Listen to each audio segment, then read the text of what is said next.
cukup penting gitu ya, cukup banyak digunakan ya. Oke, kita lihat lebih jauh walaupun di dalam YouTube saya sudah ada beberapa ya udah membahas rekursif itu apa gitu ya, mungkin kita bisa dapat ilmu lain lagi di dalam slide ini. Oke. Yang pertama kita ngomong tentang rekursif. Rekursif didefinisikan sebagai sebuah sebuah objek yang mendefinisikan terminologi dirinya sendiri gitu ya. Nah, kalau dari kalimat ini mungkin ya kita sepakat kita sama-sama bingung gitu ya, sama bingung bersama apa itu terminologi dirinya sendiri gitu ya. Jadi proses mendefinisikan objek dalam terminologi dirinya sendiri disebut rekursi gitu ya. Oke, di dalam slide ini diberikan sebuah ilustrasi seperti ini. Jadi kalau kita melihat gambar yang keseluruhan, maka kita menemukan di dalam itu ada sebuah gambar yang mirip, tapi dia lebih kecil lagi. Di dalamnya kita temukan lagi gambar yang mirip juga, gitu, kan lebih kecil lagi. Kemudian kita temukan lagi, sehingga gambar ini kita lihat berulang-ulang kali, gitu ya. Tapi dia kayak mengecil, gitu ya, mengecil. Kalau kita lihat di sini, jadi di sini mengilustrasikan proses rekursif itu sendiri. Jadi rekursif adalah sebuah perulangan ternyata gitu ya. Perulangan dengan tujuan apa? Dengan proses seperti apa? Prosesnya dia mengecil gitu ya. Proses dia melihat dirinya sendiri dalam dimensi yang lebih kecil lagi gitu ya. Oke. Nah, ini juga contoh yang lain gitu. Ini walaupun ini sedikit kurang pas sih sebenarnya menurut saya, karena kalau Anda lihat sendiri komputernya tuh kan agak berbeda ya. Oke, kita lewati aja. Nah, ini kayak kita lihat gambar ini itu dibentuk oleh gambar yang sama tapi lebih kecil dan seterusnya. Ya. Jadi 3 contoh ini mengilustrasikan kondisi rekursif, ada kondisi yang mendefinisikan terminologi dirinya sendiri gitu ya. Itu maksud dari slide ini. Oke. Pak, saya masih bingung, saya juga masih bingung, santai aja gitu ya. Jadi kita masih bingung bersama. Oke. Kita lihat lagi contoh yang lain. Oke, ini tentang fraktal. Fraktal ini seni ya di dalam matematik dan juga komputer. Ya, jadi percaya tidak percaya teman-teman, gambar-gambar ini adalah gambar-gambar yang digambar menggunakan fungsi matematika. Ya, jadi tidak digambar menggunakan tangan atau pola-pola tertentu gitu ya. Nah, tapi ini adalah gambar yang digambar menggunakan sebuah fungsi matematika ya. Jadi saya juga pernah dulu menggambar fraktal tapi tidak sebagus ini sih ya. Oke. Artinya gambarnya menggunakan program tersebut mendefinisikan setiap titiknya itu menggunakan sebuah model matematik ya. Kira seperti itu ya. Kalau dulu disebutnya ini adalah bagian seninya matematik. Nah, kalau kalian lihat, teman-teman lihat di sini fraktal ini dibentuk oleh gambar yang sama sebenarnya. Coba yang segitiga ini kan terlihat ya, segitiga besar. Dan ini juga sama, ini juga sama, walaupun dia lebih kecil sebenarnya gitu ya. Tapi sama. Oke. Nah, di dalam ini yang di alam, ini yang nyata ya. Yang nyata juga ada gitu yang kayak paku-pakuan atau kaktus-kaktusan seperti itu ya.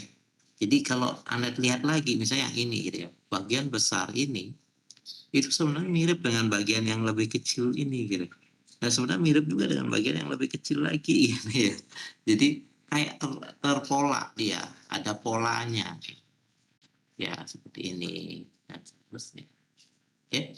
Nah, dari beberapa ilustrasi tersebut berarti suatu rekursif atau fungsi rekursif adalah fungsi yang berulang-ulang tapi yang mengecil atau dia ada pola mengecil atau membesar gitu kan ya.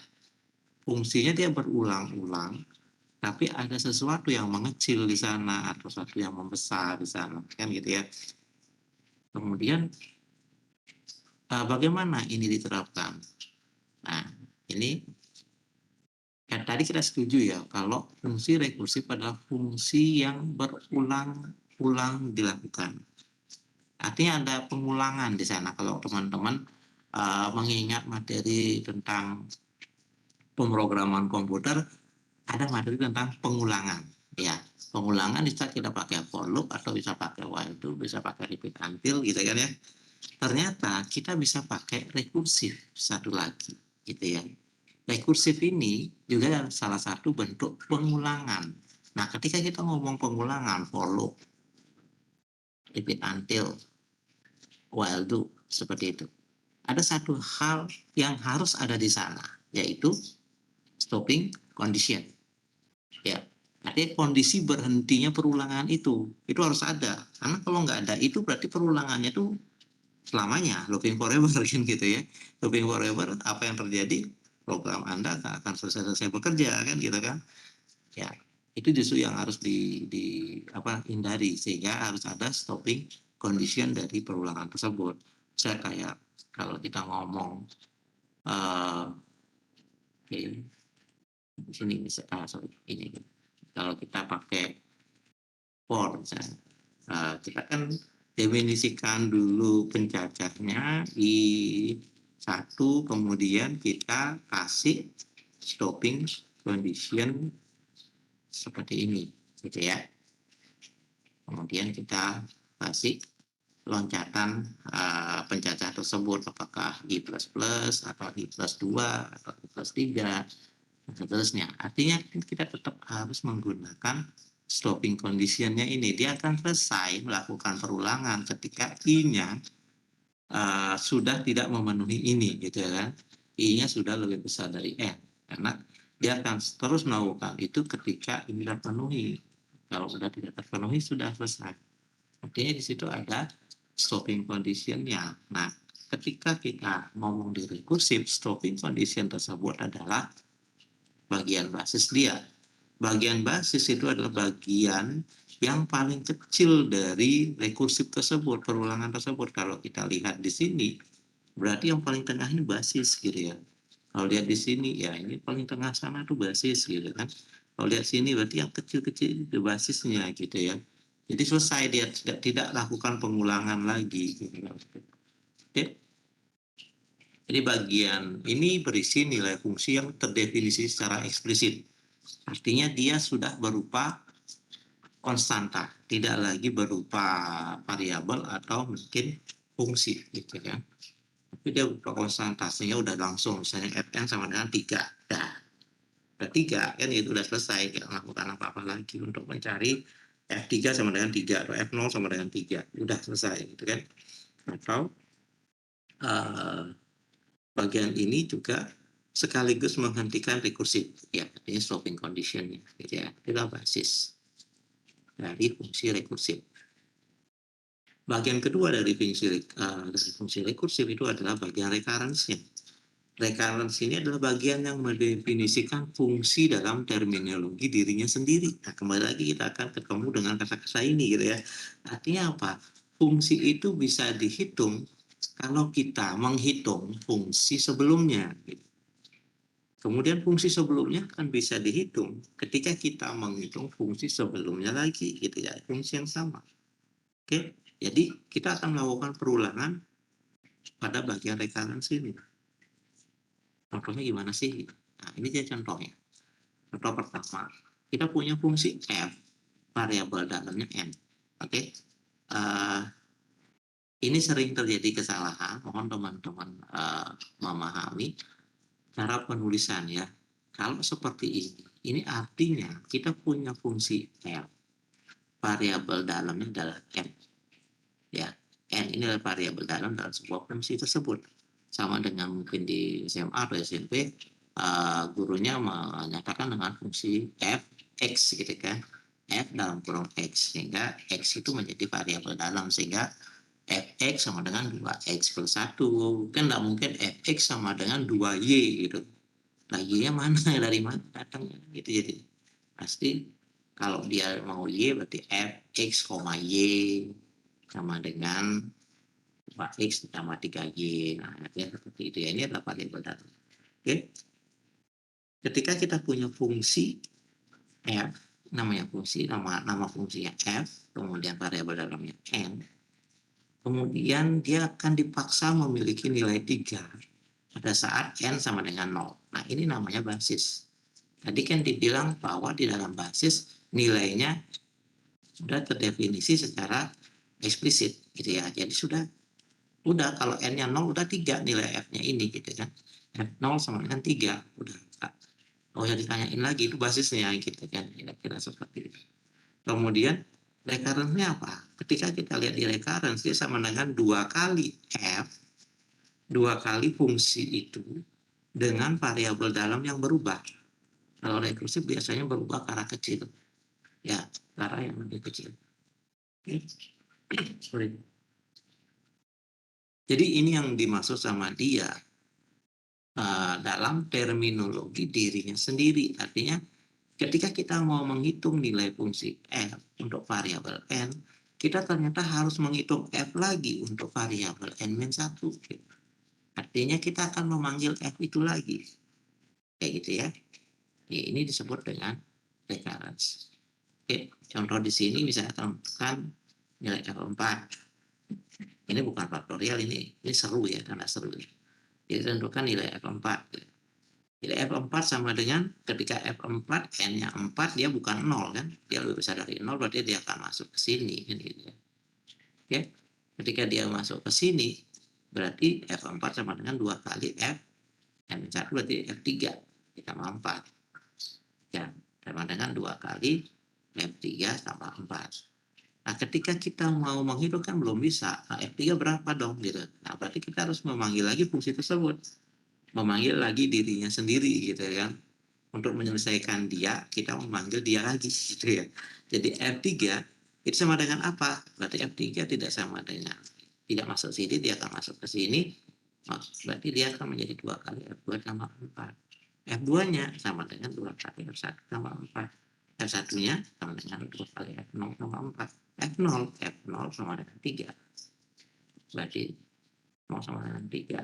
Sehingga di sini sudah tidak ada lagi fungsi atau variabel, kita bisa langsung menghitung menjadi 108. Oke, jadi inilah contoh fungsi rekursif. Oke. Kemudian ini cara lain, tidak saya rekomendasikan ya di dalam ujian atau ini ya, cara seperti ini. Kemudian contoh kedua. Contoh kedua kita mau menyatakan n faktorial dalam definisi rekursif. Ya, seperti yang kita telah bicarakan tadi, rekursif ini bisa digunakan untuk melakukan perulangan di dalam pemrograman, gitu ya. Kalau kita berbicara faktorial, n faktorial, sebenarnya kita bisa aja melakukannya tanpa menggunakan definisi rekursif. Misalnya, kalau saya mau membuat ini terlalu kecil ini. Ya. Misalnya saya punya 5 faktorial, itu sama dengan 1 kali 2 kali 3 kali 4 kali 5. Begitu ya. Ini kan sama aja dengan saya membuat 4 faktorial dikali 5. Atau sama aja dengan saya membuat 3 faktorial dikali 4. Ini saya kurung dikali 5. Ya. Artinya ini bisa saya perkecil, gitu kan. Tapi sebenarnya kan saya mau membuat ini bisa dengan for loop biasa.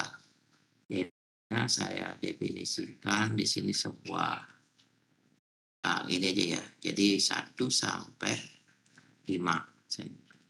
Oke. Kemudian apa yang kita lakukan di sini boleh return atau ini pemrograman yang paling sederhana aja ya, hasil gitu ya, atau faktorial. Faktorial sama dengan faktorial dikali I misalnya. Jadi I-nya 1 maka dikali 1, begitu nanti I-nya 2 dikali 2, I-nya 3 dikali 3 sampai dikali 5 ya. Sehingga kita bisa melakukan ini.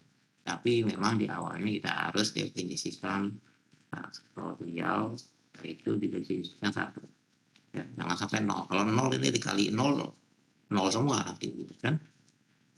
Tapi ternyata kita bisa membuat dia dalam bentuk rekursif gitu ya. Rekursif kayak tadi berarti ketika saya mau membuat dia rekursif, basis dia adalah saat 0 faktorial ya. 0 faktorial itu sama dengan 1. Oke. Kemudian kalau recurrent dia pada saat n faktorial itu sama dengan n min 1 faktorial dikali dengan n ya. Sehingga yang seperti ini kita bisa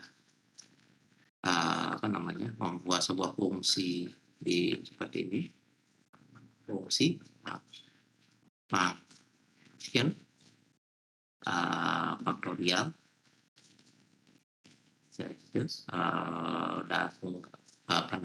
variabel dalamnya adalah n, kemudian yang dilakukan adalah berarti kan kalau dia 0 nilainya 1, kalau dia lebih dari 0 nilainya seperti ini. Berarti ada percabangan di sana jika if n sama dengan 0 maka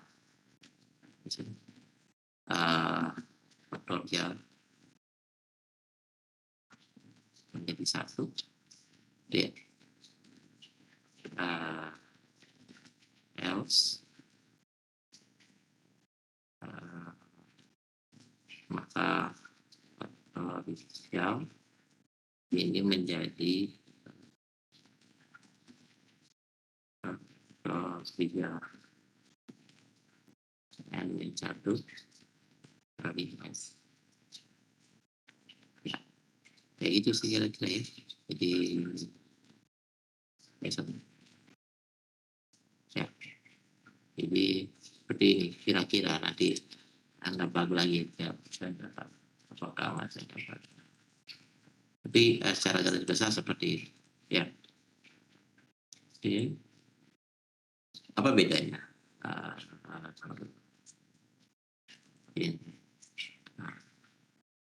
antara ini sama ini gitu ya? Sama-sama perulangan. Kita bisa pakai perulangan for loop, bisa menggunakan faktorial gitu kan. Artinya faktorial ini bisa dipakai untuk perulangan gitu kan ya. Oke. Bedanya kalau misalnya kita udah di analisis desain algoritma gitu ya, mungkin teman-teman sudah ada di materi itu, maka kita bisa melihat di sini kalau kita pakai for loop maka kita harus mengcoupling nilai memori sebanyak n gitu ya. Tapi ketika kita pakai faktorial, di sini yang kita pakai hanya satu variabel faktorial ya. Oke. Yang kita lakukan berulang-ulang. Jadi artinya dari sisi penggunaan memori akan jauh lebih baik gitu ya. Oke, itu kira-kira. Kemudian contoh nomor 2 ya. Kemudian ini yang tadi kita bisa pakai ini berarti udah sedikit advance, pemrogramannya udah pakai return aja langsung gitu ya. Tidak menggunakan tidak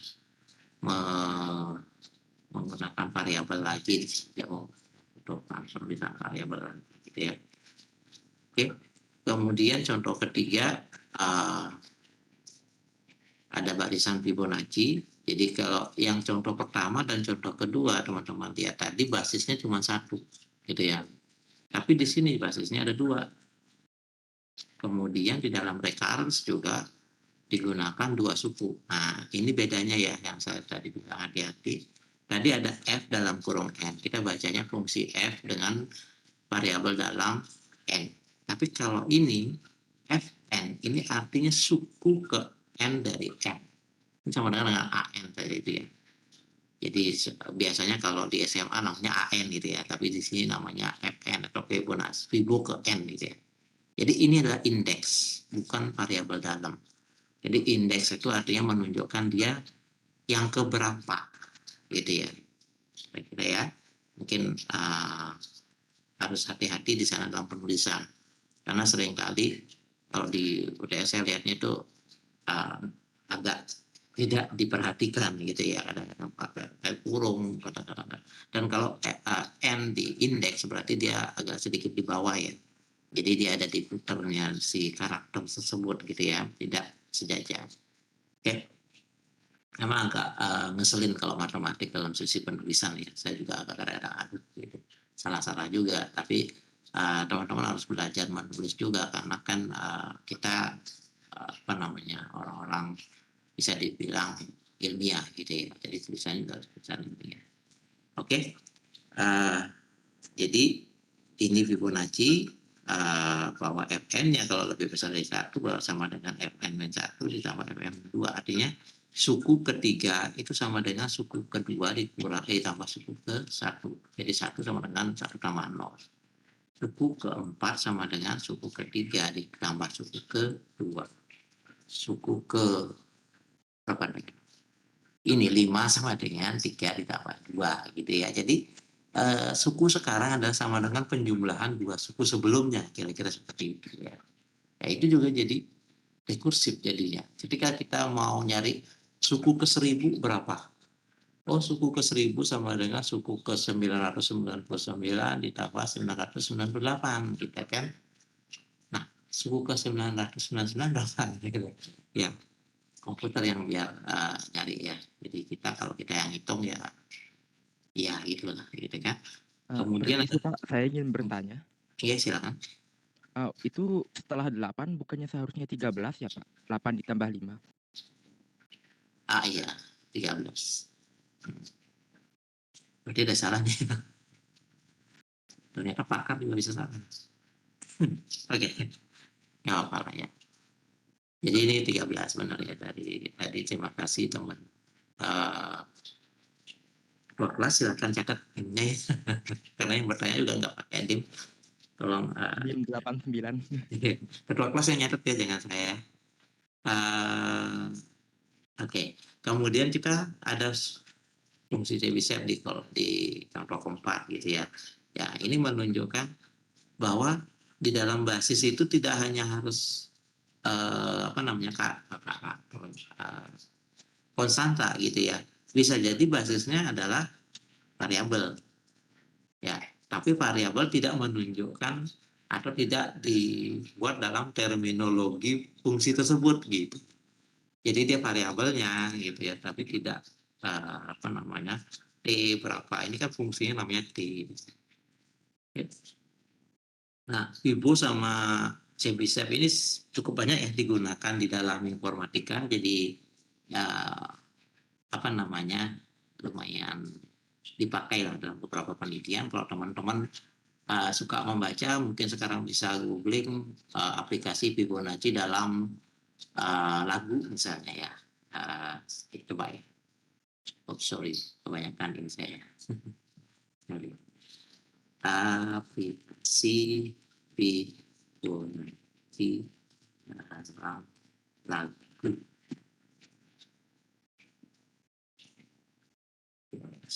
Oke, matematika dalam seni. Seperti ini ya, banyak sekali. Ada beberapa. Kalau misalnya mau nyari yang nah ini lagi Fibonacci dalam forex, dalam trading. Wah, keren kan? Ada yang suka trading di sini. Oke, kalau kita mau mencari yang bahasa Inggris, mungkin akan lebih banyak lagi kita dapat ya. Jadi maksud saya adalah ini barisannya walaupun sederhana, ini powerful gitu ya. Teman-teman yang coba mencari-cari lagi informasi itu bagus banget sebenarnya Fibonacci ini untuk dikembangkan. siapa tahu nanti muncul ide-ide PKM BFT untuk itu gitu ya. Ternyata ini sebelum saya lupa ya. Kalau di sini ada PA saya, nanti kita ngobrol-ngobrol lagi ya. Ternyata PKM untuk untuk angkatan 2022 itu diminta menjadi anggota PKM teman-teman angkatan 2021. Ya, jadi 2021 buat GFT, 2020 buat HC, 2022 menjadi anggota gitu ya. Sehingga diharapkan tahun depan kalian yang membuat GFT, 2 tahun lagi kalian yang membuat KC gitu ya, kira-kira itu maksud dari tulisan. Oke lah, nanti kita akan ngobrol-ngobrol lagi, mudah-mudahan ada PKM dari teman-teman gitu ya. Oke, salah satunya bisa menggunakan Fibonacci ini gitu. Ini keren sebenarnya, karena saya juga pernah membimbing seorang mahasiswa yang mengubah lagu Bungan Sandar, jadi temponya yang waktu itu dirubah. Ternyata begitu disajikan di isi Denpasar jauh lebih disukai daripada versi lagu aslinya gitu ya. Jadi memang Fibonacci ini punya sense seni yang bagus gitu ya. Terus ada juga yang melihat Fibonacci ini di gamelan selonding. Jadi ternyata gamelan selonding itu mendekati pola Fibonacci ya. Kalau kita itu kan gamelan yang terkenal di Bali ya, artinya gamelan yang memang kok mistis banget gitu ya auranya gitu ya. Artinya ketika kita mendengar itu jadi seni banget ya. Ternyata memang begitu ada teman kakak kelasnya yang dulu mempelajari itu saya memang mengikuti dia mendekati ya, bukan mendekati pola itu. Oke, walaupun memang yang kita nggak ngerti Fibonacci itu gitu ya, ternyata mereka ngerti untuk itu. Oke, kemudian di contoh kelima di sini mengatakan deret. Deret juga bisa dihitung dengan Fibonacci. Sorry. Deret juga bisa dihitung dengan rekursif, gitu ya, dengan cara seperti ini. Oke. Kemudian latihan ini sudah ada di jawabannya sudah ada di YouTube saya, sudah dibahas. Kita nggak bahas lagi nih. Kemudian kita bisa menerapkan rekursif juga di dalam himpunan gitu ya. Himpunan juga bisa direkursifin gitu kan. Contoh ini contoh dari Pak Denade Munir ya. Jadi di sini di apa namanya, kita di awal tuh dikasih pemahaman dulu atau dikasih definisi dulu bahwa string adalah rangkaian sejumlah karakter. Oke, kalau kita punya string adalah rangkaian karakter. Ingat, rangkaian karakter tidak harus ada maknanya ya. Jadi kalau misalnya stringnya ITB, kebetulan ada maknanya. Kita bisa, ITB, Institut Teknologi Bandung, gitu kan. Oke, tapi kalau misalnya stringnya adalah TIB, nah TIB ini apa gitu ya? Tidak ada artinya. Tapi apakah dia string? Ya, dia string. Kenapa? Karena string itu adalah rangkaian karakter, ya. String itu ada string yang disusun oleh karakter, alfabetis, ada yang numeris, ada yang biner. Yang sering kalian temui di informatika yang string biner gitu kan ya. Tapi yang kalau orang matematik ya string numeris gitu misalnya. Jadi bilangan dan sebagainya. Ya, oke. Kalau di bahasa Indonesia jadinya ya ini gitu. Ya, ada string itu ada rangkaian karakter itu aja ya. Sesederhana itu. Kemudian string kosong atau string yang tidak ada karakternya disebut dengan string null gitu ya. Atau di sini dinotasikan dengan lambda. Oke. Kita terima aja karena ini kan penjelasan dari maksud dia gitu ya.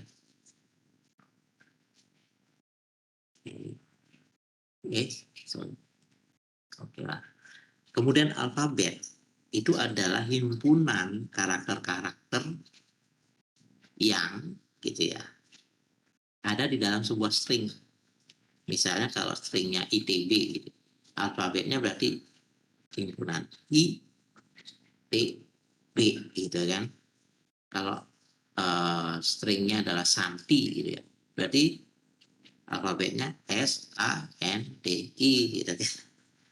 Kemudian kalau stringnya itu adalah apa ya, diskrit gitu ya. Diskrit berarti himpunan T, I, S, K, R, T gitu. I-nya nggak boleh disebut 2 kali kan gitu kan, kalau dalam himpunan apa namanya, anggota yang sama ditulis sekali aja gitu kan. Oke. Nah, artinya contoh alfabet bisa himpunan 01 atau alfabetnya itu bisa himpunan A, B, C dan seterusnya. Gitu ya. Jadi jangan ini ya, jangan dibingungkan dengan bahasa Indonesia ya. Ini kita tidak lagi belajar bahasa gitu ya. Jadi walaupun ini alfabet namanya Pak kata, namanya gitu karakter namanya. Jadi ya kita terima aja dulu gitu ya. Tapi lupakan dulu bahasa Indonesia biar tidak mengganggu pemahaman teman-teman gitu ya. Kemudian Sigma Star itu adalah himpunan string yang dibentuk dari alfabet sigma. Maksudnya apa nih? Kalau saya punya sigma itu I, T, dan B, anggota dari himpunan sigma, berarti di dalam sigma star saya bisa membuat himpunan I, T, B, string 0, kemudian string IT, string TI, string TB, string BT, string IB, string BI, string ITB, string TIB, string BIT, dan seterusnya gitu kan ya. Jadi ada banyak string yang bisa kita buat kan itu kan. Himpunan string-string itu namanya string stem di sini itu. Oke. Kemudian dengan seperti itu ternyata dia bilang gitu ya. Dari slide ini mengatakan kalau kita bisa mendefinisikan si apa namanya sigma star dalam bentuk rekursif gitu ya. Sigma star ini adalah himpunan yang berisi string tadi. Berarti himpunan paling dasar dia adalah himpunan 0. Anggotanya adalah himpunan 0 ya. Himpunan paling dasar. Jadi string kosong gitu kan. Kemudian secara recurrence ketika himpunan itu tidak hanya string kosong, berarti ketika kita memiliki sebuah string W yang merupakan bagian dari atau elemen dari sigma star dan kita mempunyai string X yang merupakan bagian dari sigma, okay? Maka ini karakter ya, sorry bukan string, karakter X yang merupakan bagian dari sigma, maka kalau kita gabungkan dia pasti juga elemen dari sigma star. Gimana maksudnya? Jadi kalau saya memiliki string IT gitu ya, IT, kemudian saya gabungkan dengan karakter I, berarti dia akan menjadi IT.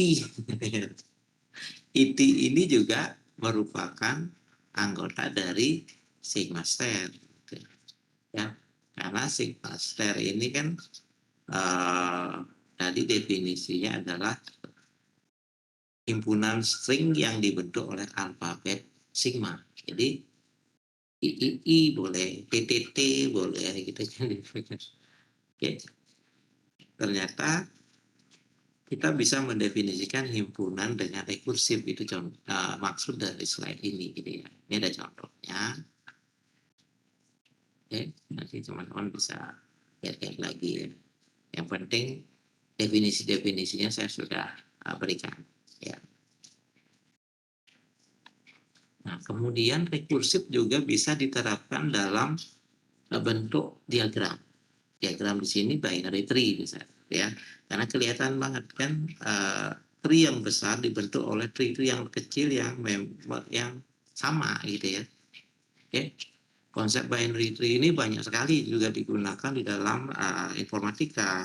Biasanya digunakan dalam decision support system atau mungkin digunakan dalam klasifikasi.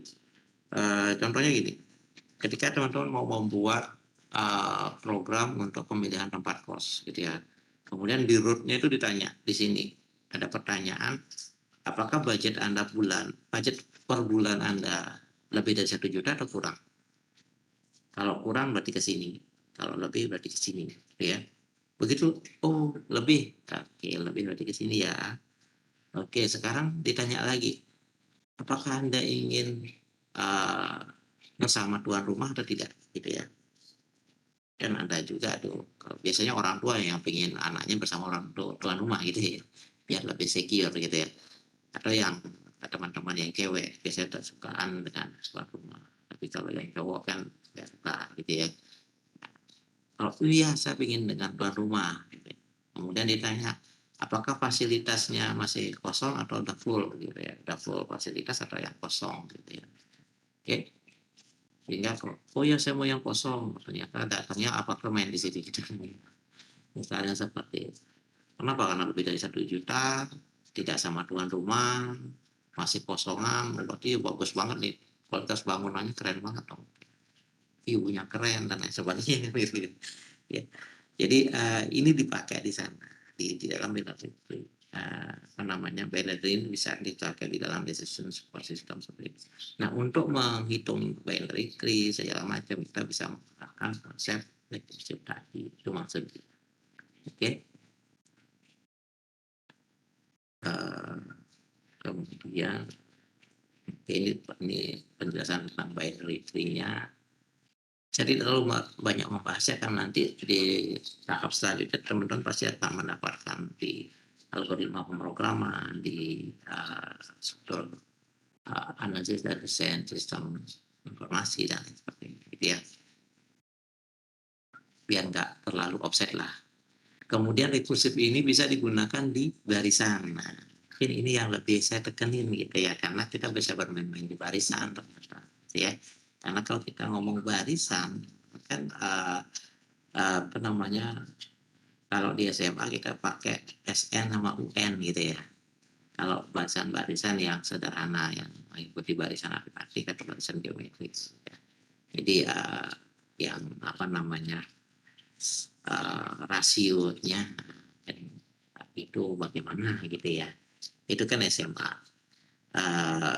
Artinya kita bisa kulik-kulik lagi di sana. Kalau yang tadi ilmu-ilmu tingkat tinggi, nanti teman-teman kulik di tempat yang tinggi aja gitu ya. Ya ini ilmu yang rendah yang kita kulik-kulik gitu. Oke, kita ngomongin barisan. Kalau kita punya barisan 1, 2, 4, 8, 16, 64 gitu ya. Sebenarnya dengan gampang kita sudah tahu suku ke N itu adalah 2 pangkat N. Jadi kalau ini 2 pangkat 0, ini 2 pangkat 1, 2 pangkat 2, 2 pangkat 3, 2 pangkat 4, 2 pangkat 5.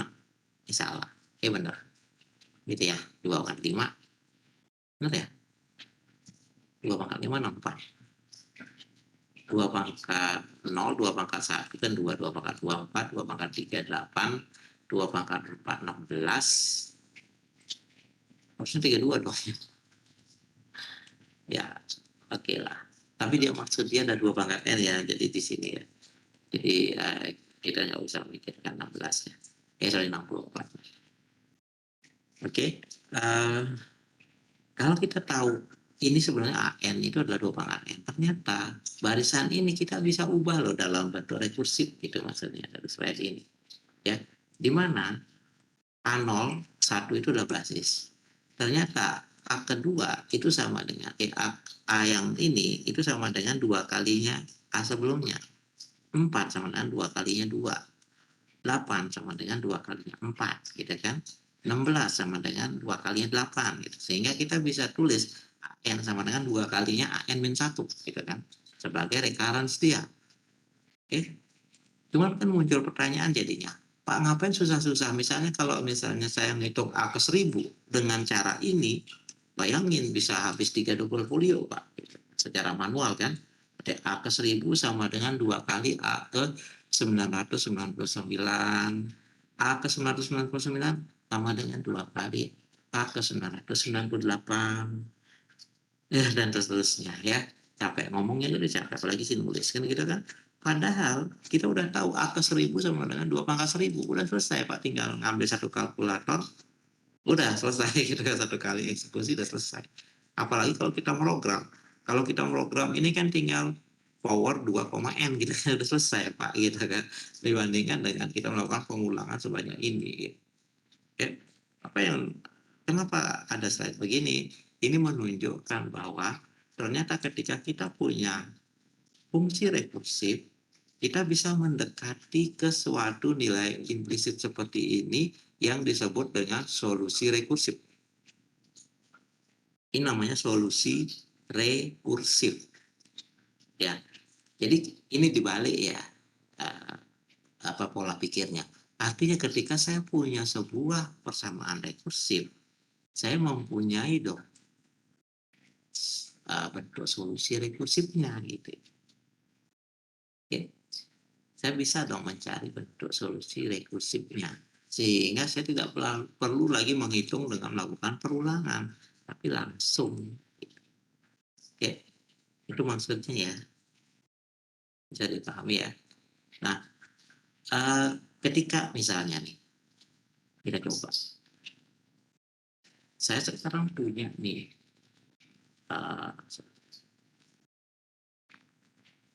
saya punya apa?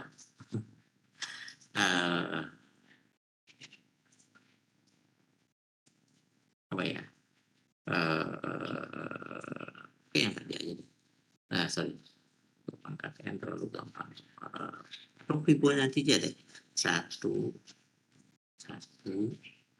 3, 5, 8, 8, habis 8, 13, habis 13, 21.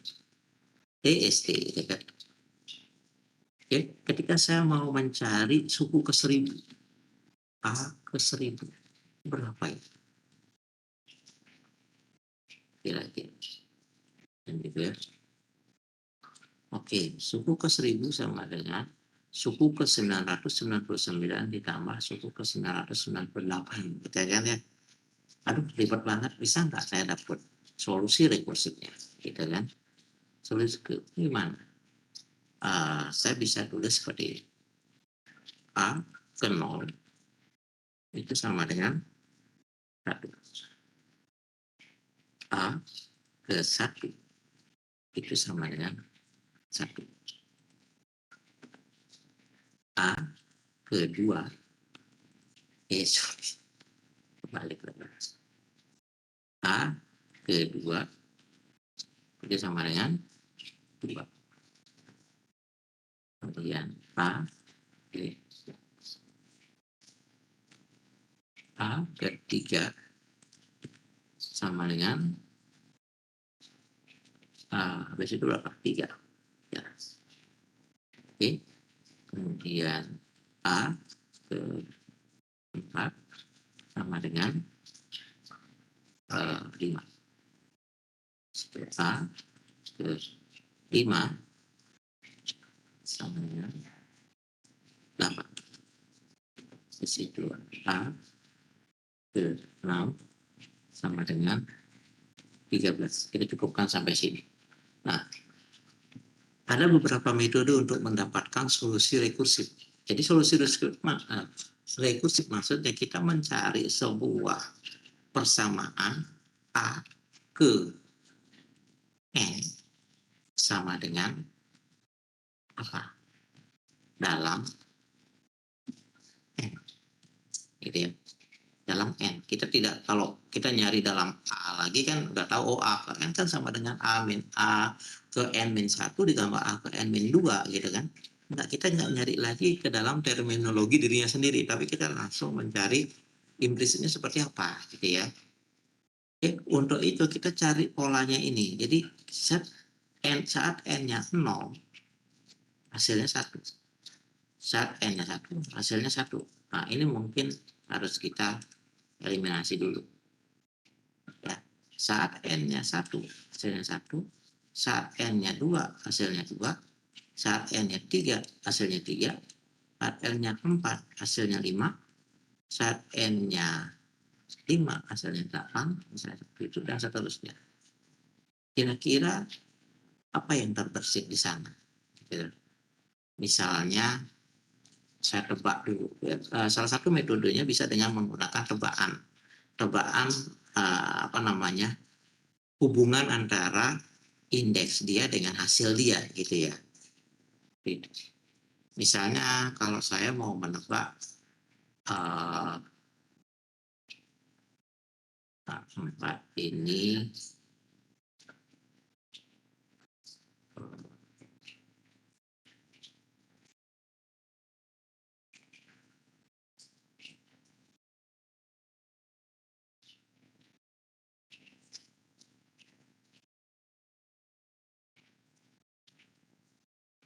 berapa ya? Saya jadi bingung sendiri.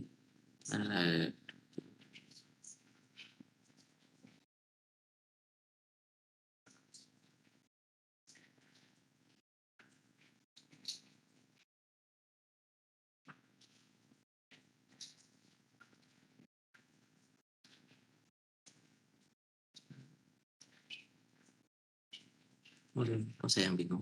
Berapa tebaan saya? Eh,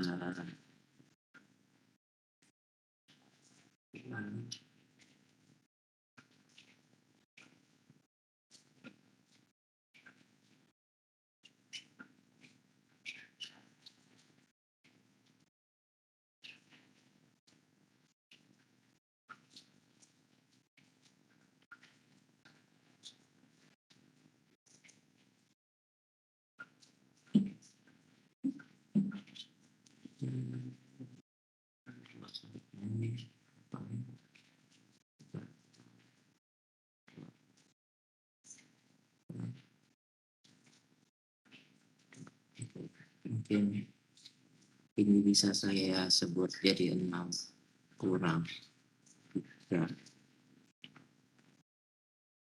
Ini sama dengan 8 kurang 3. Oh, ini 10 kurang 2 ya. 10 kurang 2. Ini menjadi oh,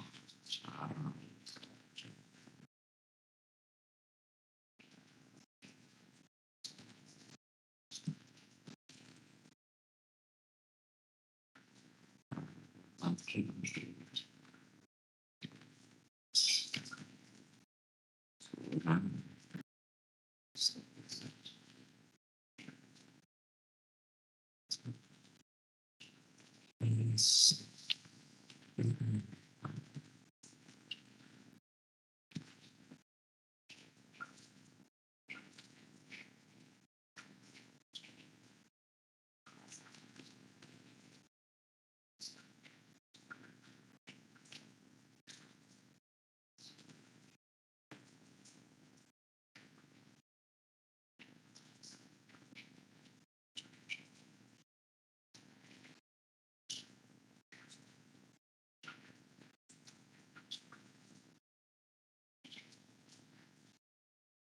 kali kalau nggak mau ya dia kali ya. Tunggu dulu. Saya jadi bingung sendiri.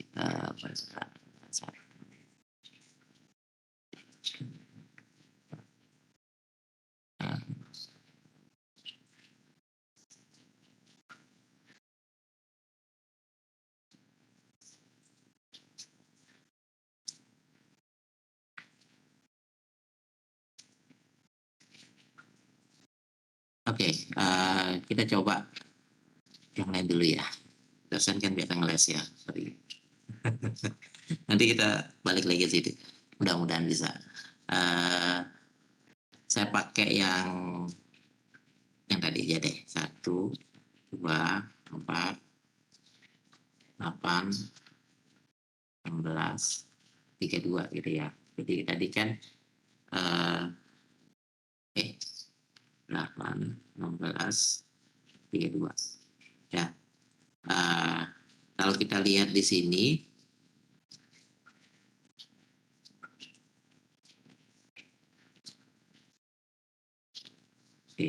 A0-nya 1, A1-nya 2, atau kita mulai dari indeks 1 juga apa, A1-nya 1, A2-nya 2, A3-nya 4,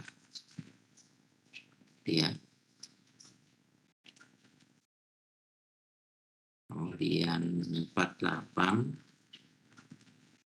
kemudian 16, sorry, 16, kemudian 32,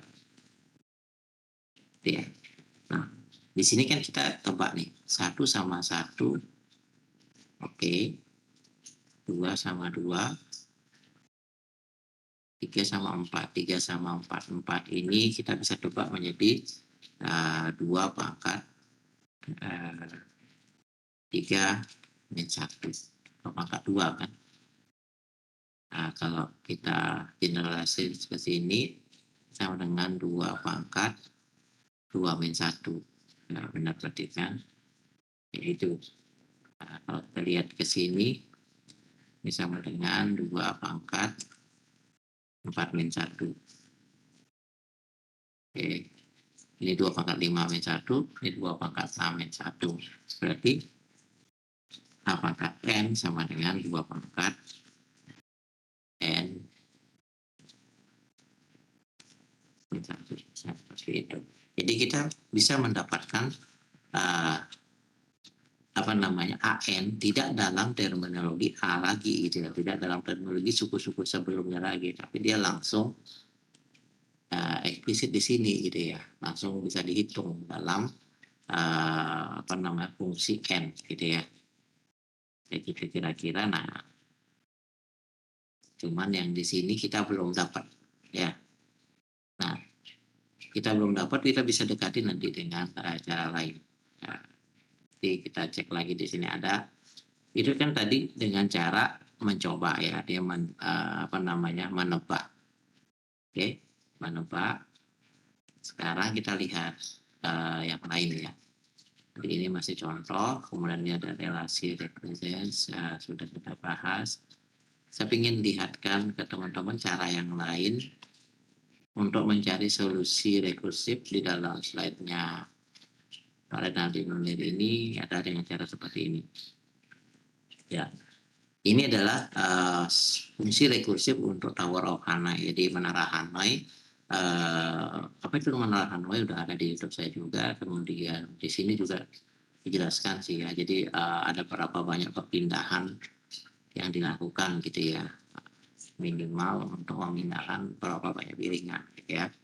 Oke, jadi solusi rekursif banyak jumlah perpindahannya adalah seperti ini, yaitu basisnya H sama dengan 1 untuk satu piringan basis, kemudian untuk N piringan maka jumlah perpindahannya adalah H 2 kali H N min 1 ditambah 1 gitu ya, 2 kali H N min 1 ditambah 1. Oke, nah kemudian ini kita mau mencari di slide ini, mau dicari adalah solusi rekursifnya dengan cara kedua, yaitu dengan memasukkan dia sampai bertemu polanya. Ya, bisa seperti ini. 2 kali H N min 1 ditambah 1. Itu kan? HN sama dengan 2 kali H N min 1 ditambah 1. Nah, HN min 1-nya ini dimasukkan lagi menjadi 2 kali HN min 2 tambah 1. HN min 2-nya ini dimasukkan lagi menjadi 2 kali HN min 3 tambah 1 gitu kan. Tapi setelah kita lihat ternyata pola dia yang kedua itu sama dengan 2 kuadrat dikali HN min 2 ditambah 2 ditambah 1. Kemudian ketika kita cari yang HN min 2, dia menjadi 2 pangkat 3 dikali HN min 3 tambah 2 pangkat 2 tambah 2 pangkat 0 ditambah 2 pangkat 1 ditambah 2 pangkat 0. Ya, jadi ternyata ketika kita teruskan, ya, dia mendapatkan yang seperti ini. Jadi 2 pangkat 0, 2 pangkat 1, 2 pangkat 2, 2 pangkat 3, sampai nanti 2 pangkat N min 1 itu ditambahkan semua. Nah, kalau kita lihat dia mengikuti deret geometri yang hasil akhirnya kalau menurut kalkulus ada seperti ini. Ya, kita kan mendapatkan yang seperti ini. Oke, sehingga solusi rekursif untuk Tower of Hanoi ini adalah 2 pangkat N min 1. Nah, di sini kan teman-teman bisa lihat dia tidak lagi melakukan perulangan. Ya, jadi HN sama dengan 2 pangkat N min 1. Udah, N-nya 1000 berarti 2 pangkat 1000 min 1, selesai. Tidak lagi menghitung, H ke 1000 sama dengan 2 kali H ke 999 ditambah 1. H ke 999 sama dengan 2 kali H ke 998 tambah 1. Udah seterusnya. Ya.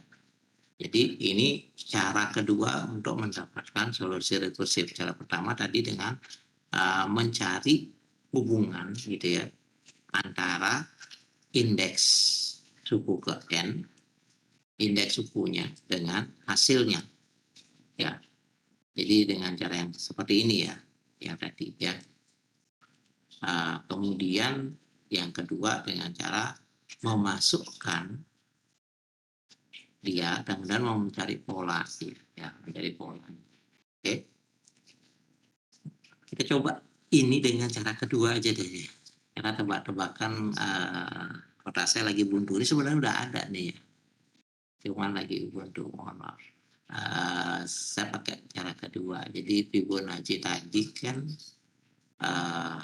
AN sama dengan A dari N-1 ditambah A dari N-2. Oke. Kira seperti itu ya. Itu kalau kita coba buat sama dengan AN-1 ini akan menjadi apa?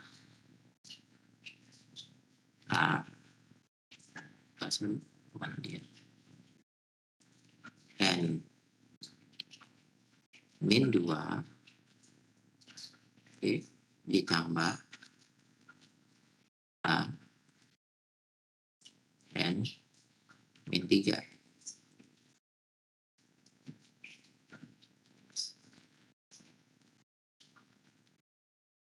Kalau kita turunkan AN min 1-nya ya, kemudian ini tetap ada A N min 2. Ya. Kemudian kalau kita lihat di sini kan sama aja dengan 2 kali A N min 2 ya, ditambah A N min 3. Oke. Kemudian kita bisa mencari lagi lebih dalam untuk kita nanti menemukan pola ya. Jadi kita dalamin lagi ini. Oke. Untuk AN-2-nya ini yang kita coba olah lagi. Itu AN-2 sama dengan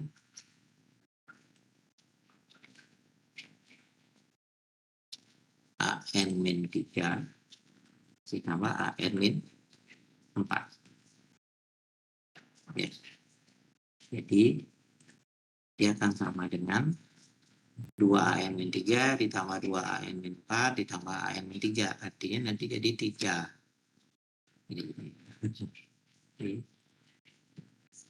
Jadi dia akan menjadi 3 AN-3 ditambah 2 AN-4. Ya. Jadi teman-teman bisa lihat perubahannya ini, kita biar gampang lihat kita tambahin 1 ya. Oke.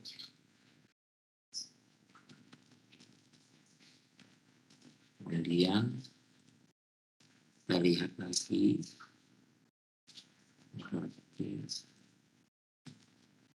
Nah, di sini kan kita mau mengubah yang N-3 ya. Mau ubah yang N-3-nya. Ini 2. Oke. N-3-nya kan jadi AN-4 sama AN-5. Kemudian dia akan menjadi 3 kali AN-4 ditambah 2 kali AN-4 ditambah 3 AN-5 gitu kan. Jadi 3 tambah 2, 5 ya sini ya. 5 asli. Ini aja saya. 5 N-4 ditambah 3 N5. Oke. Jadi seperti itu. Kita bisa nggak menebak selanjutnya jadi berapa? Selanjutnya ini pasti dalam terminologi N-5 dan N-6 kan? N-5 dan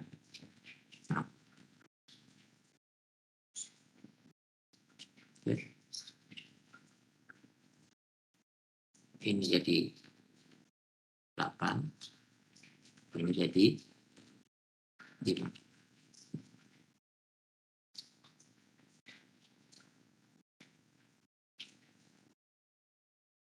Ya.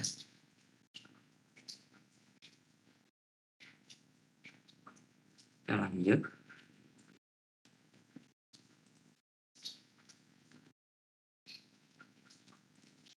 Selanjutnya dalam terminologi N-6 sama N-7. Jadi ini akan menjadi 8 tambah 5, 13. Ini akan menjadi 8. Oke. Itu terus terakhir sampai nanti kita ketemu di ini ya, A1 sama A2 di sini ya. Ya kan, karena N kalau dikurangi terus, nah, nanti kan ketemunya di A1 sama A2. Kalau A1 berarti kan N dikurangi N-1. A2 berarti N dikurangi N-2 gitulah kira-kira ya. Oke, maksudnya gini. Jadi ketika A1 itu kan sama dengan A dari N dikurangi N-1. Jadi S1 kan. Kalau ini kan sama dengan S1.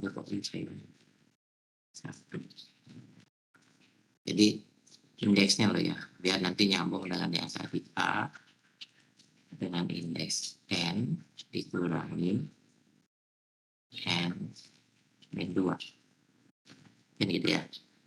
Nah, di sini kan kita udah ketemu stopping condition, kita anggap kan ada basisnya, ya udah selesai. Atau mungkin Anda nggak mau Pak basisnya, maunya A0 gitu ya. 1 ini. Boleh aja sih. Tapi kan jadi kita coba hilangkan dulu ini ya. Oke. Sehingga jadinya ini kita akan berhenti di sini pada saat kita ketemu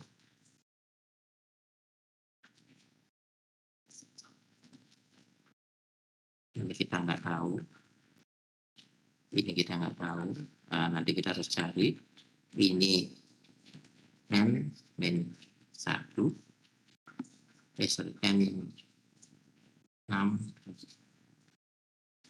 N2.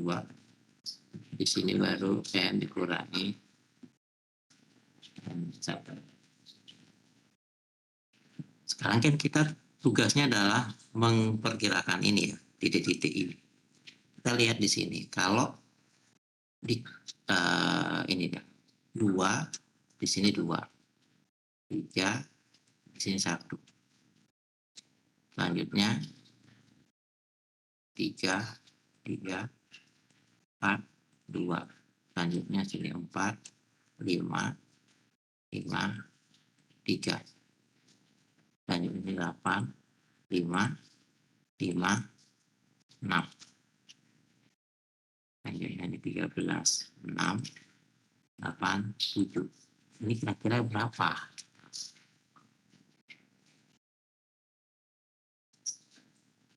Ya, ada yang mungkin mau memberikan pandangannya?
Oke, gimana?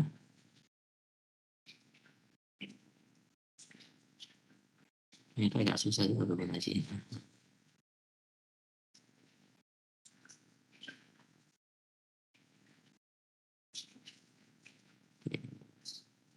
Kita coba ditebak, dia nggak mau di seperti ini.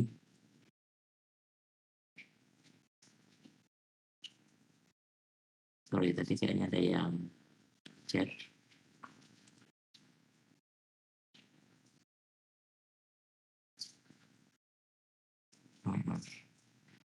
13 plus 8.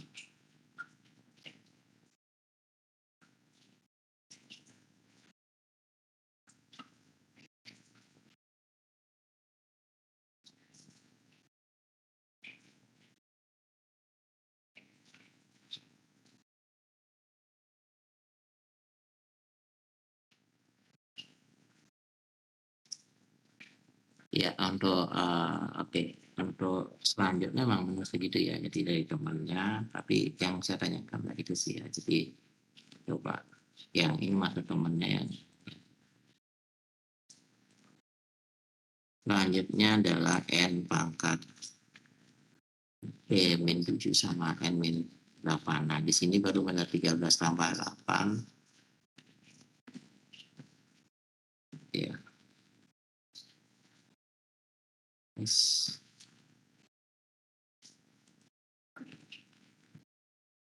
Sama 13. Ya. Oke, itu yang seharusnya ya. Itu. Oke, tapi kalau misalnya kita bisa nggak mencari hubungannya gitu maksud saya. Pada saat dia di perhitungan terakhir ini. Karena kan pada saat kita AN ini kan sama dengan A2-nya kan. Ini sama dengan A1-nya sehingga kita bisa masukkan angka ini langsung gitu ya. Saya dapat bentuk N.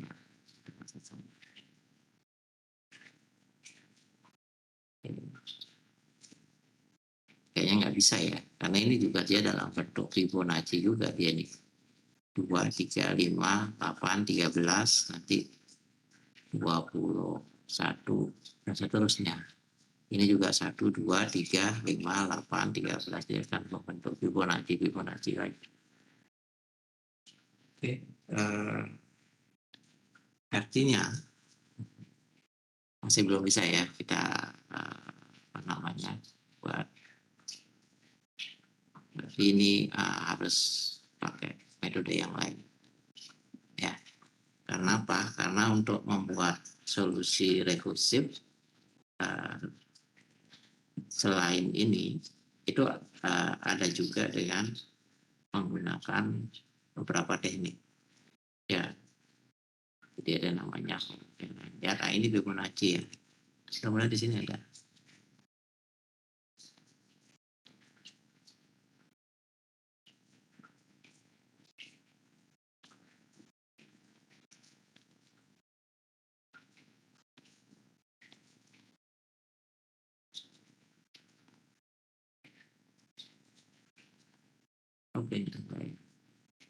jadi ada beberapa teknik lain sebenarnya yang bisa dipakai, bisa pakai. Tadi yang saya kenalkan menebak sama yang membuat ininya ya, membuat pola dia, gitu ya. Dia ada beberapa teknik lain. Oke, itu saya minta waktu aja ya daripada kita berlarut-larut di sana.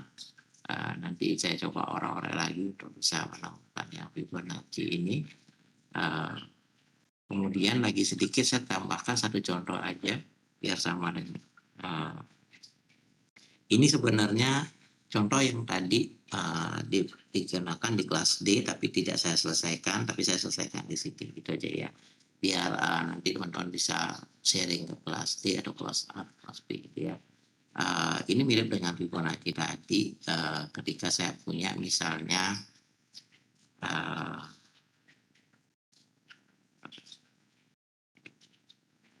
1, 2, 3, 5, 8, 12 misalnya seperti itu ya.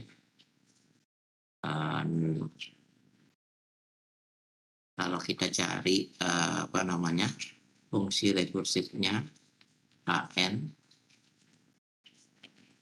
sama dengan A ke N min 1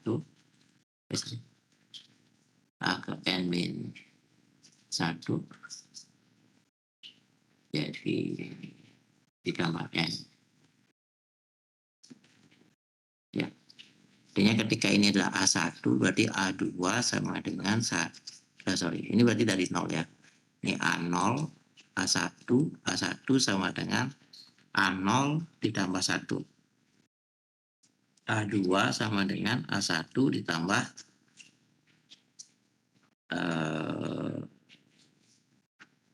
ngomong. CC.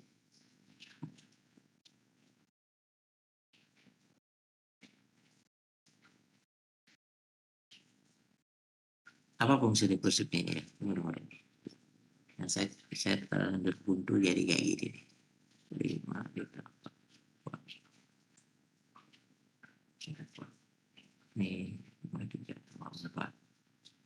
Berarti di sini harusnya ini adalah indeks kedua. Oke, saya tambah ya. Ini harus jadi indeks kedua. Jadi indeks ke-1 indeks ke-1 ini menjadi indeks ke 0, berarti kita nggak perlu 1. Oke, ini jadi indeks ke-3, ini menjadi indeks ke-4, sehingga AN sama dengan AN min 1 ditambah N. Jadi ini 3 sama dengan 2 tambah 1, 5 sama dengan 3 tambah 2, 8 sama dengan 5 tambah 3, 12 sama dengan 8 tambah 4. Oke ya. Jadi fungsi rekursifnya begini, dengan basisnya ada di A0-nya adalah 2 gitu ya. Oke. Nah, berarti kan di sini saya punya fungsi rekursif begitu ya. Kemudian saya coba untuk membuat ini lagi, tebak-tebakannya lagi gitu ya.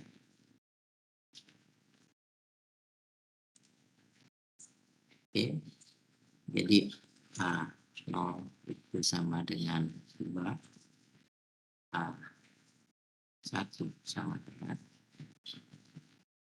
3, ini sama dengan 5, ini sama dengan 8, ini sama dengan 12 gitu ya. A2, A3, A4. Oke. Nah, kalau saya lihat di sini, kalau saya nebak A0, A1 sama dengan 3, 1 sama 3, apa hubungannya 2 sama 5, apa hubungannya 3 sama 8 apa, dan 4 sama 12 apa. Ini kan agak susah saya menebak, itu maksud saya. Jadi selain metode menebak, kalau yang ini gampang sekali saya tebak, gitu kan. Tapi kalau ini agak susah, kita bisa menggunakan metode yang tadi, yang kita masih gagal di Fibonacci ya. Kita coba gunakan di sini ya. Jadi kita ganti AN min 1-nya menjadi AN min 2 plus N min 1 ya. Jadi sini jadinya AN min 2 plus N min 1 kan gitu ya, plus N ya. Jadi AN min 1-nya saya ganti. Nah, jadi seperti itu. Ini sama dengan AN min 2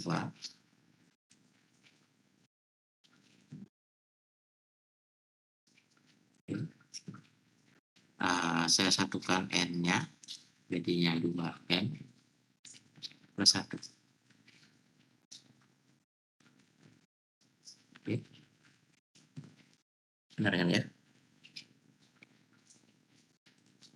Ya, kemudian saya ganti AN plus 2-nya.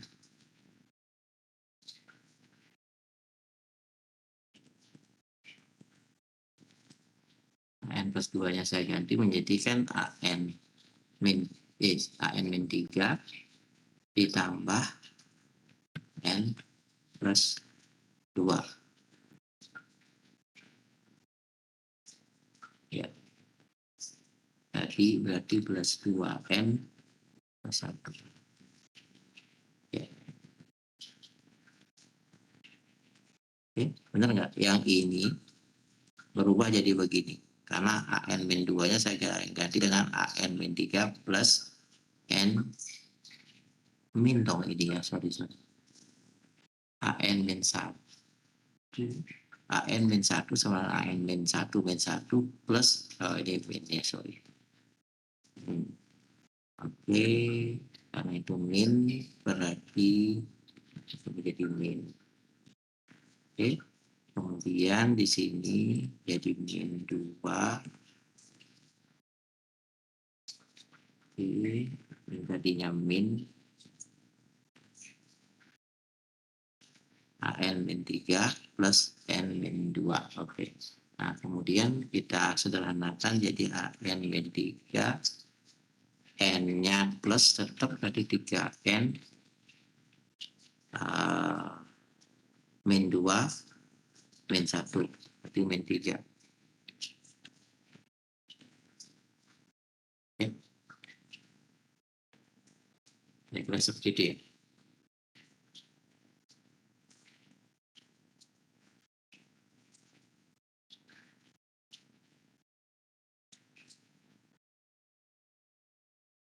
Oke. Atau kita bisa tulis min 2 min 1 sudah ya. Biar masih ada pola. Ini kan 2N min 1, ini 3N min 2 min 1 gitu kan.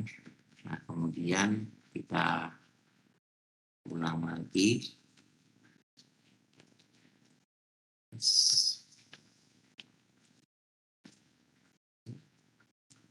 Sekarang yang saya mau ubah adalah AN min 3-nya sama dengan AN min 4 dikali N min 3. Nah, kemudian ini saya sesuaikan, ini kan 3, ini min 2 min 1 gitu kan. Sesuai dengan yang ini. Ya. Kemudian di sini saya sederhanakan menjadi AN min 4. Kemudian N-nya bertambah 1 jadi 4N. Kemudian min 3 min 2 min 1. Ya, kira seperti ini kan. Nah, kemudian ini kan pengurang dari indeks N-nya ini bertambah terus. Berarti kan bisa jadi nanti sampai AN min N gitu ya. Karena kita punya A0 di sini. A0 ini kan sama dengan AN min N. N min N gitu kan. Ya. Berarti kalau seperti itu ini akan diulang sebanyak N kali kan. Oke.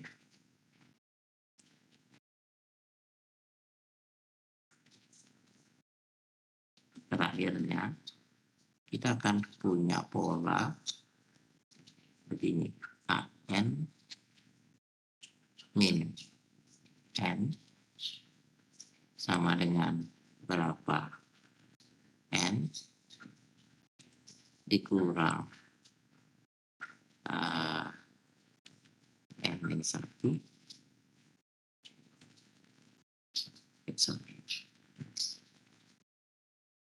dikurang N min 2 sampai dikurang 321 gitu kan.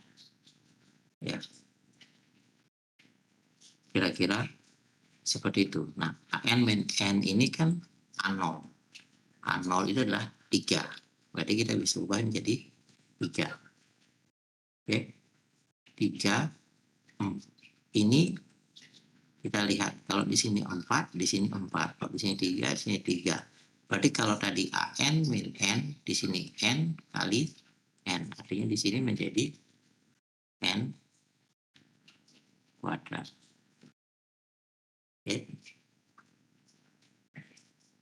seperti ini. Nah, ini merupakan satu deret. Bisa kita ubah menjadi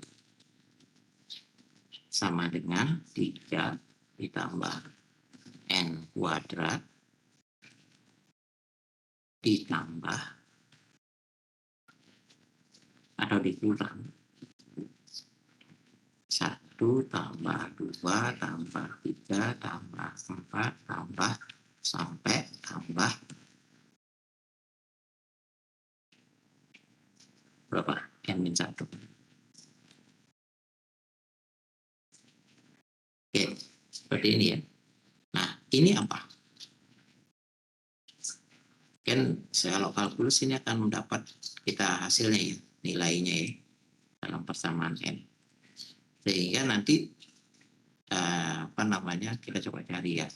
Saya ada satu tambah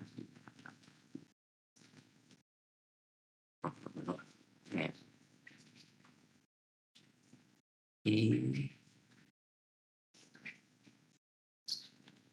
kan jadi bantuan kalkulus. Apa jadinya ya?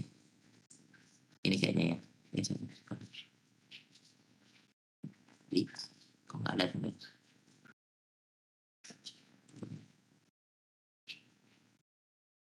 Karena saya memang jarang mau menghafal yang kayak gitu ya.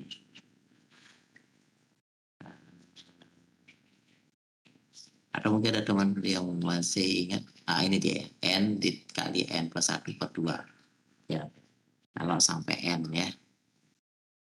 Oke, maka juga bisa menulis bersama dengan 3 ditambah N kuadrat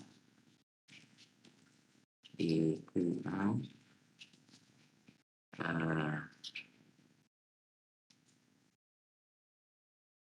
N dikali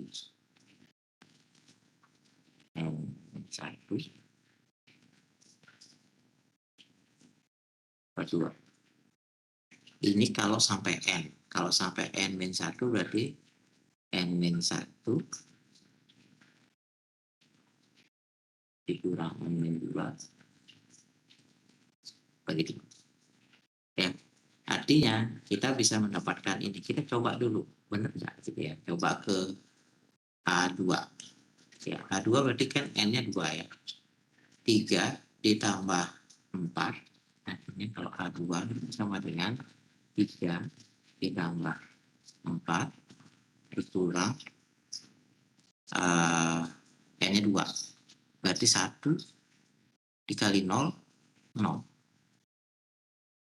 Nah, kamu ya. N-nya 2 dikali 4 per 2. Apa nilainya? 5 harusnya. A2-nya 5. 3 ditambah 4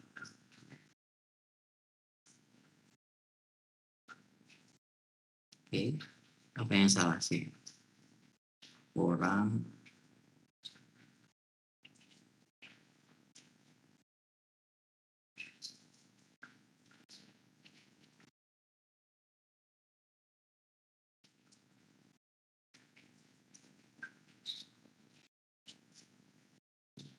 sebenarnya, N dikali N plus 1 per 2. Oke. N dikali N plus 1 per 2. N dikali N plus 1. Sorry. Kalau misalnya dia sampai N adalah N dikali N plus 1. Gitu kan?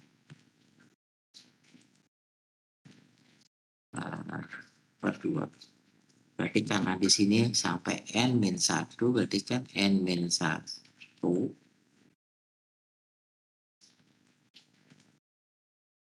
dikali N. N-1 plus 1 berarti kali N.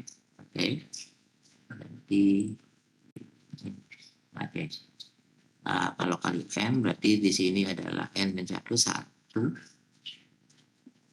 dikali 2 dibagi 2. Oke, jadi dia dikurangi 1 berarti kan, dikurangi 1, nggak mau dia.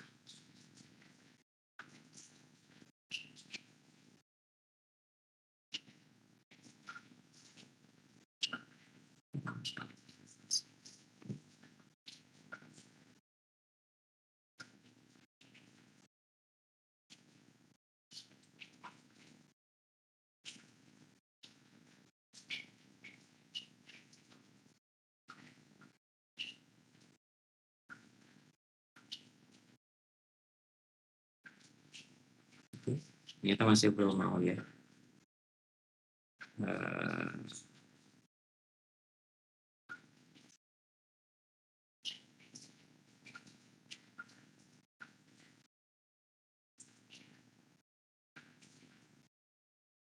Oke, kira-kira caranya memang seperti itu. Mohon maaf nih nge lagi, tapi nanti saya akan coba cari lagi ya, kemudian, saya akan videokan dan, saya kirim ke teman-teman ya, biar kita tidak banyak kebingungan di kelas, karena emang ini, saya agak sedikit stuck juga, saya janji ke teman-teman untuk membuatkan lagi ya, solusinya lebih bagus, eee dan kita videokan.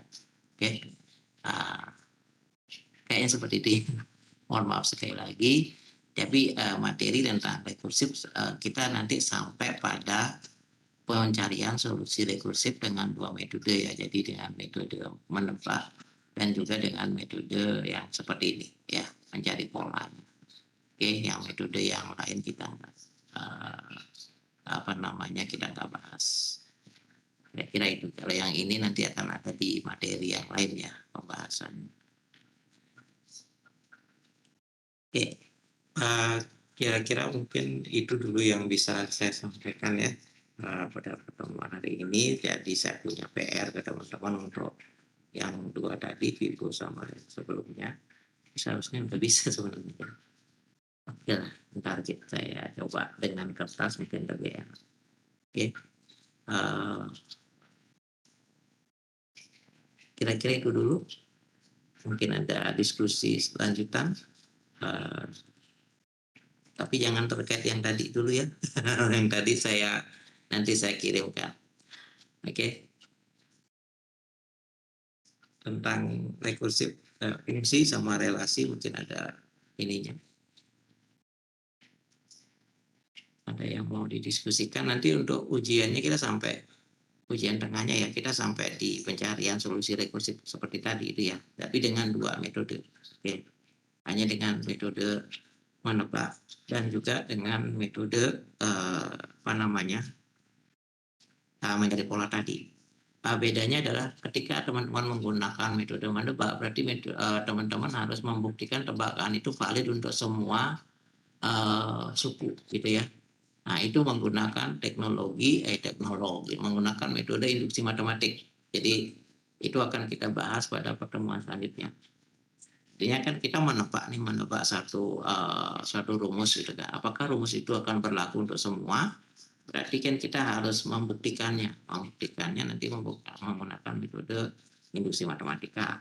Tapi kalau misalnya nanti teman-teman mencari solusi rekursifnya menggunakan metode yang mencari pola tadi, berarti udah nggak perlu dibuktikan lagi gitu ya.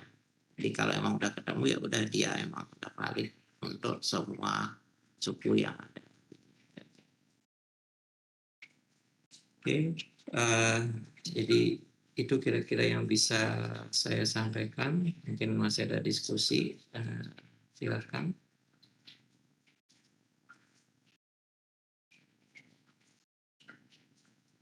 Yang pasti di caranya dulu ya, teman-teman ini kan ya. Jadi yang menebak itu dia melihat hubungan antara indeks dengan hasilnya.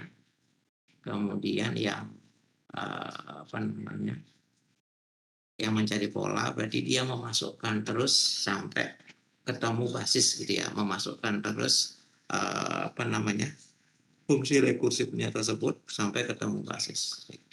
Oke, ya silakan bisa.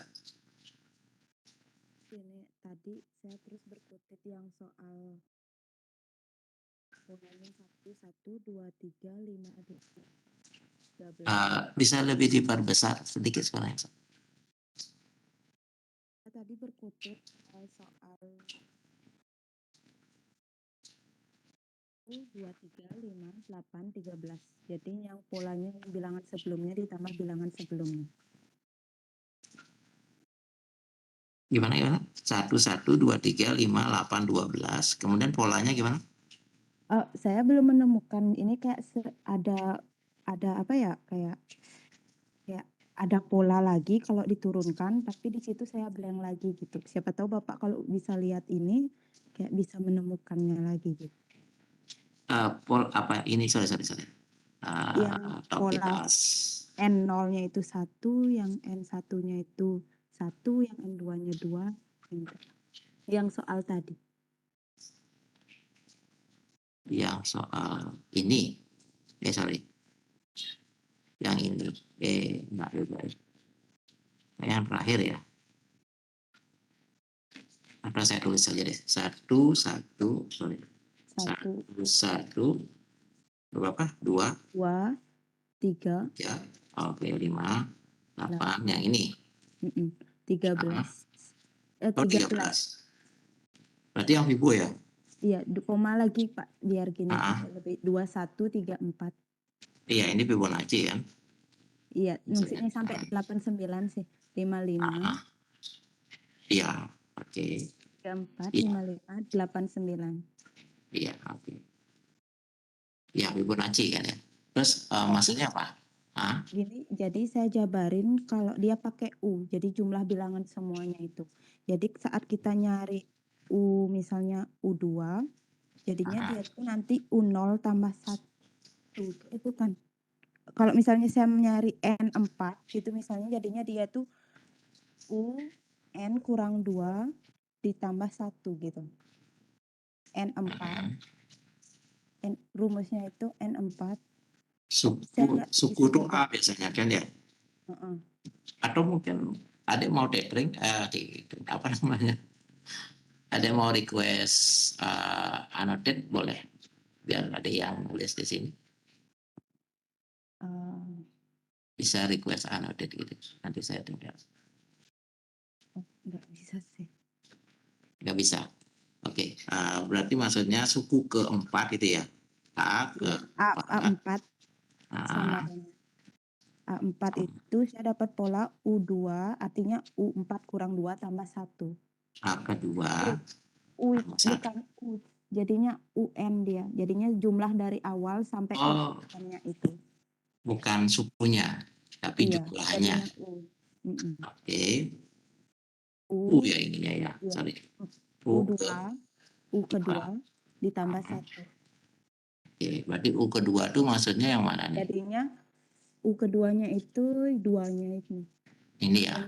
Enggak, katanya dari 0. 0, 1, 2 gitu. Ini indeks ke 0. Oh, oke, jadinya bisa jadinya U3 gitu sih. X ke 0-nya maksud saya. Nah, U2 ini maksudnya apa? Berapa tambah berapa? Jumlah dari maksud saya jadinya tunggu dulu. Kok saya yang bingung. Jadinya ini. Iya, U2 tambah 1. U2 itu yang saya inikan, yang saya apa namanya blok ini ya. Ini ditambahkan 1 tambah 1. Jadi tadi saya fokusnya pakai sini indeks 0 gitu. Saya pakainya indeks 0 jadinya, Pak. Ini 4 yang ini ya. Ini 0 gitu kan? Iya. Oke. Jadi berarti U2 1, 2. Ini ditambahkan. Iya, 4 jadinya tambah 1. Oke. Jadi saat saya masukin dia tuh A9 misalnya, A9. Jadi kita nyari A9-nya itu 55-nya ini. 55 itu termasuk ke A9. Saya pakainya dari indeks 0 ya Pak. Tadi saya gitu. Jadinya dia tuh A9 tuh sama dengan U7 tambah 1 gitu.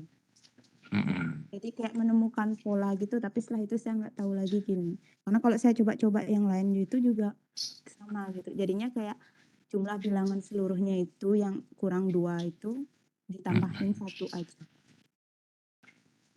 Oke. Nah, kita coba di A5 ya. A5 itu kan ini ya. Oke, kan 8 ya. 8 Berarti tambah. maksudnya adalah U3, berarti kan ini ya.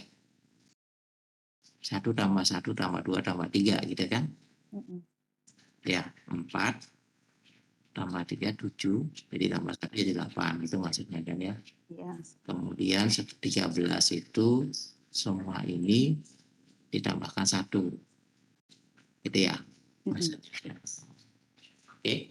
Jadi tapi di situ aja saya buntu kayak nemu titik cerahnya di situ aja. Kalau ini saya nggak tahu lagi. Artinya tadi berusaha apa namanya mencari solusi rekursifnya dengan cara seperti itu gitu ya. Iya. Apakah itu kayak siapa tahu kayak ada di Mm-mm. apa lagi ya, diolah Iya. lagi itu biar lebih sederhana. Iya, oke. Cuman memang masalahnya adalah ketika kita dari U, kita nggak bisa lebih sederhana lagi gitu kan. Ketika misalnya A ke N kan U N min 2. U N min 2 itu artinya suku ke 0 sampai ke suku min 2 itu harus ditambahkan kan gitu kan. Iya, tapi susahnya itu adalah ini bukan pola yang kayak A-nya semua sama, B-nya juga Ya sama. itu dah. Gitu. Makanya agak susah. Ya, oke. Jadinya itu emang belum gini ya, belum bisa dijadikan solusi ya. Belum belum. Nah, ya. Oke. Oke. Tapi udah bagus artinya menemukan sesuatu di sana gitu ya. Ada pola juga di sana. Soal ini ada yang lihat lagi. Nanti ketua kelas tolong ya di yang punya jawab yang ini tolong di kayak apa ya dicatat gitu ya. Oke. Nah ini ada yang KN sama dengan N kuadrat ditambah dikurang. Saya coba saya tulis aja ya. Jadi dia menemukan AN sama dengan turun N kuadrat X kurang N ditambah 4 dibagi 2. Kita coba. Ini untuk ini ya. Saya nggak tahu nih teman. Untuk ribu kayaknya ya. Jadi untuk A4 misalnya berarti Permisi Pak, itu bukan ya. untuk yang Vibo Pak, Oh, untuk yang bukan. lagi satunya. Untuk yang ini. Iya. Oh, oke. Ya. Siap.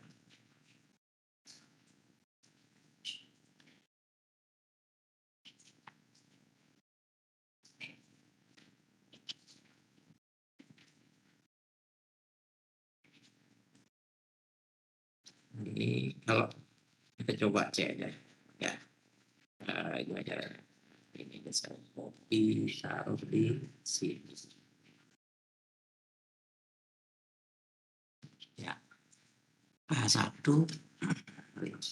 A1 1 pada 1 dikurangi 1 0 sama 4 ke 2 ya. Masih belum mau di A1 nggak apa-apa. Sebenarnya nggak mau di awal tuh nggak apa-apa. Masih kita bisa buat dia jadi basis gitu ya. Kemudian A2 2 kuadrat 4 dikurang 2 4 kurang 2 2 ditambah 4 jadi 3. Oke, berarti ini jadi A2 ya.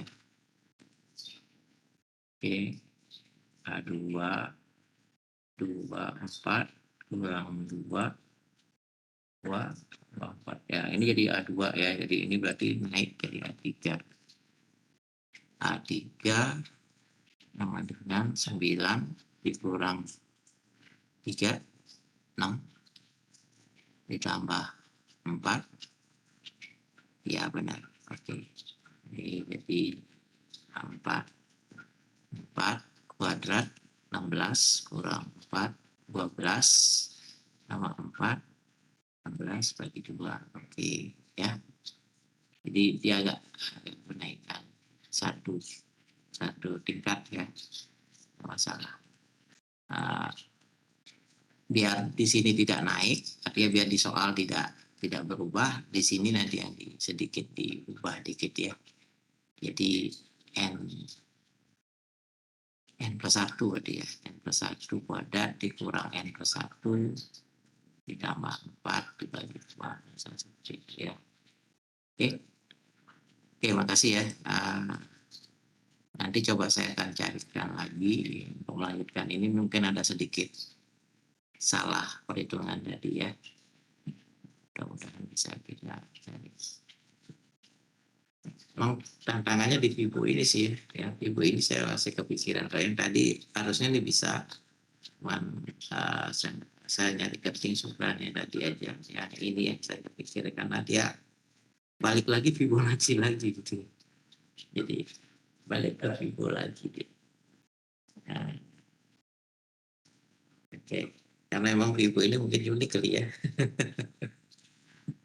Ya, kita coba. Karena kalau dari slide-nya Pak Renaldi model kan dia katakan Fibonacci ini masih homogen ya sifatnya. Jadi sebenarnya kalau homogen ini masih bisa kita cari dengan menebak atau mencari pola. Yang dia bilang homogen, kan Vibo ya. Masih homogen. Jadi yang tidak yang homogen ya. Yang non homogen memang ini tekniknya beda-beda ya. Ada yang pakai fungsi pembangkit, generating function, atau ada yang pakai yang lain. Ya. Jadi kita nggak masuk yang ini, itu maksud saya. Yang homogen sebenarnya harusnya masih bisa. Cuman tadi saya coba bertapa lagi berarti ya. untuk menjawabnya. Oke. Kira-kira itu. Terima kasih ya atas partisipasi teman-teman. Saya mohon maaf ada banyak kekurangan di pertemuan kita hari ini. Semoga minggu depan bisa lebih baik lagi. Oke. Mudah-mudahan tidak ada pertanyaan lagi. Kita akhir sampai sini. Saya mohon maaf karena saya harus ada kegiatan lagi di 12.30 ya. Oke, terima kasih. Sampai ketemu di pertemuan selanjutnya. Terima kasih Pak.